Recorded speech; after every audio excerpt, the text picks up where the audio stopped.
Last time on Boobs and Blades, our group of adventurers met up for the first time in the town of Adi, when they had tried to get work at the courthouse to clear out monsters in the surrounding area before Miroslav, an annual festival that the Draconians held. At the courthouse, they were introduced to Peacekeeper Lamont, who had sent them on their first mission to clear out a section of the woods to the east.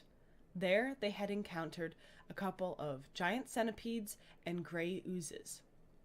With the group unaccustomed to working with others, the battle proved difficult. Storm had fallen unconscious, and Whiskey was on the verge of falling as well. Then, out of the woods, a lone bronze dragonborn came to the rescue, healing Storm and Whiskey. Storm had gotten up and rushed to his companion's side to finish the battle. With the battle now ended, Storm looked around, wanting to thank and get the Dragonborn's name, but the Dragonborn had disappeared, no longer in sight. The group made their way back to Peacekeeper Lamont to get their reward.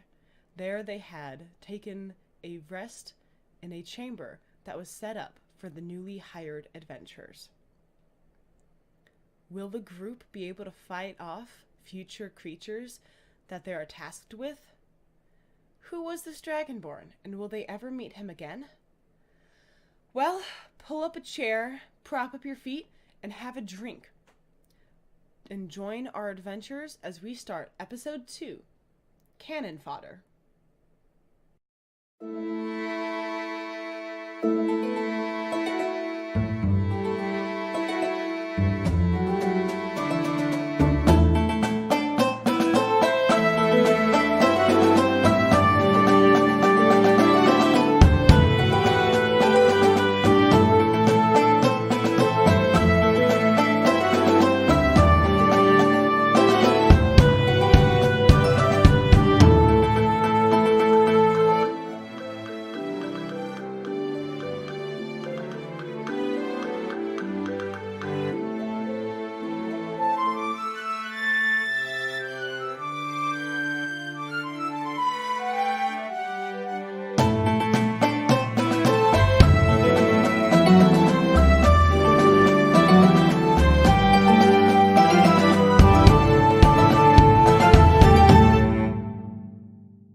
So, due to more technical issues, today will also be another full in-depth recap of our Episode 2, Cannon Fodder.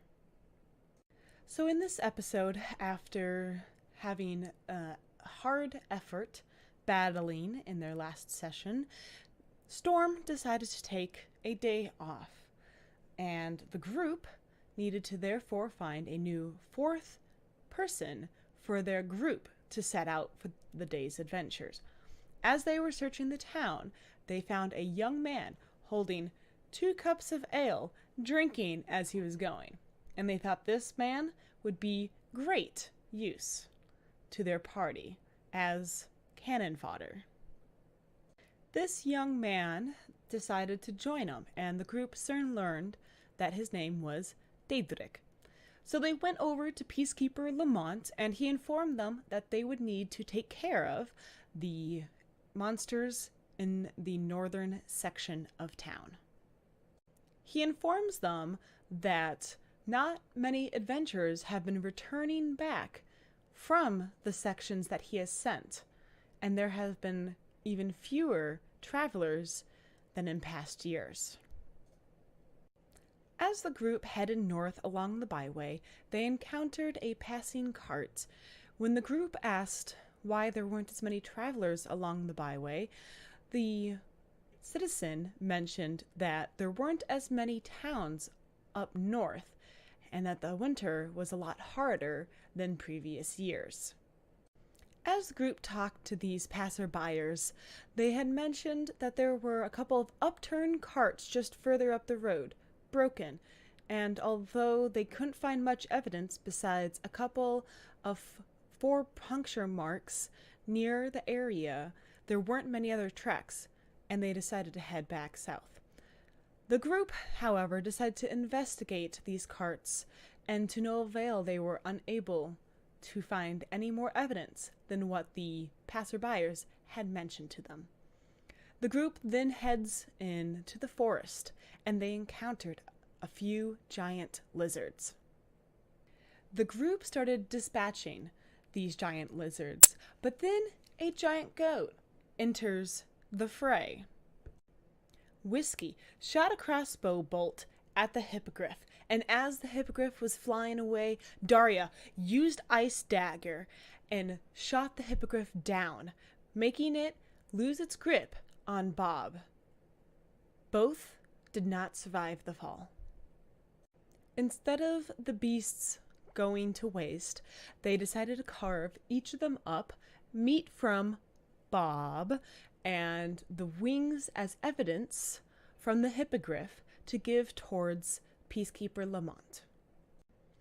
As the group started walking back towards Audie, they encountered bandits that wanted their trophies. The group tried to persuade the bandits, for if they tried to engage with them, they would surely die. The bandits, however, were not persuaded, knowing full well that their captain would surely have their heads if they did not engage this group. Daria turned into a panther, and Pyru was able to make 2 men go unconscious within just a few seconds. The group was able to stave off the bandits easily until their captain came out from behind a set of trees. The bandit slashed across Whiskey's chest, making him fall unconscious. The group focused their efforts against this bandit captain and were able to dispatch of it. Whiskey gained consciousness from Daria's healing powers. Whiskey recalls the face of the bandit and realized that he has had a bounty on his head.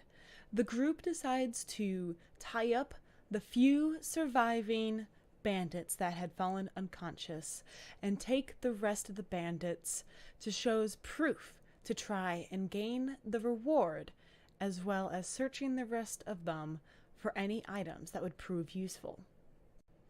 Some of the items they found included a cloak that intrigued Whiskey, for it kind of shined in the area. The group also noticed that the bandits had similar monster trophies, and the group decided to take these to give to Peacekeeper Lamont as well. Realizing that they had too much to carry by themselves, they noticed that there was a cart that the bandits had hidden off to the side. The group takes this cart, piles it up with the hippogriff and the goat, as well as the unconscious bodies of the bandits. As the group made their way to Audie, they were stopped at the northern gate by the town's guard due to their particular items that they had in the back, meaning they're bandits, unconscious, decapitated, etc. The group informed them that they had encountered these bandits on the road and dispatched of them and were looking for the reward. The guards took the group towards the jailhouse where they could communicate with their captain about the reward and what they would receive.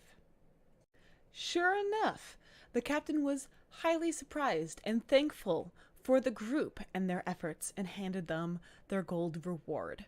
The group then headed over to the courthouse to receive their daily effort rewards for monster hunting as well from Peacekeeper Lamont. After grabbing their reward, they headed to the back of the courthouse where their room was set aside for them to take rest. The group then ended their night waiting to see what would happen the next day and where Storm was at. Make sure to follow us at the links below. We have a Twitter account and we have this YouTube channel as well. We do have a Twitch channel that we try and stream every other week, but due to scheduling conflicts, sometimes we have issues. But check out our Twitter page and you'll stay up to date on everything going on with Boobs and Blades.